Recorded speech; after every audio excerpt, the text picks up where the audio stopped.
যে তোমাকে খুব ভালোবাসে তাকে কখনো ধোঁকা দিও না। নিজেকে একবার প্রশ্ন করো, পৃথিবীতে এত মানুষ থাকতে সে কেন তোমাকেই ভালোবাসে? সত্যের পক্ষে যদি না দাঁড়াতে পারেন, অন্তত অন্যায়কারীর পক্ষে তালি বাজাবেন না। যোগাযোগ ছাড়া কোনো সম্পর্ক হয় না, সম্মান ছাড়া কোনো ভালোবাসা হয় না, আর বিশ্বাস ছাড়া কোনো কিছুই দীর্ঘস্থায়ী হয় না।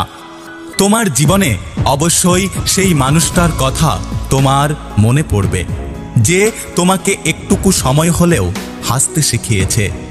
অন্য কারোর জন্য যোগ্য হয়ে ওঠার আগে নিজের জন্য যোগ্য হয়ে ওঠো, কারণ মানুষ অন্যকে বুঝতে গিয়ে নিজেকে বুঝে উঠতে পারে না। যে মন একবার ভেঙে গেছে, হাজার জোড়া দিলেও তা আর কখনোই ঠিকমতো জোড়া লাগে না। কি ভাবছেন মানুষের উপকার করে মহান হবেন? ভুল ভাবছেন।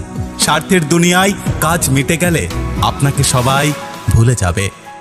কারোর মন, কারোর সম্মান, কারো বিশ্বাস, কারো স্বপ্ন আর কারো দুর্বলতা এবং কারো জীবন নিয়ে কখনো মজা করো না।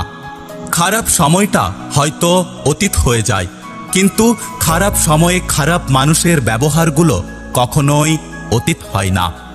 পৃথিবীতে সবকিছু মেনে নেওয়া গেলেও আপন মানুষের বিশ্বাসঘাতকতা কখনোই মেনে নেওয়া যায় না। বাবাকে কখনো অবজ্ঞা করো না।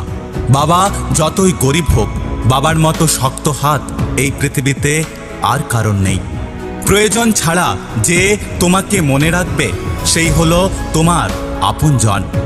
আপনি কতটা শিক্ষিত সেটা গুরুত্বপূর্ণ নয়, আপনার চরিত্র কতটা উন্নত সেটাই হলো গুরুত্বপূর্ণ।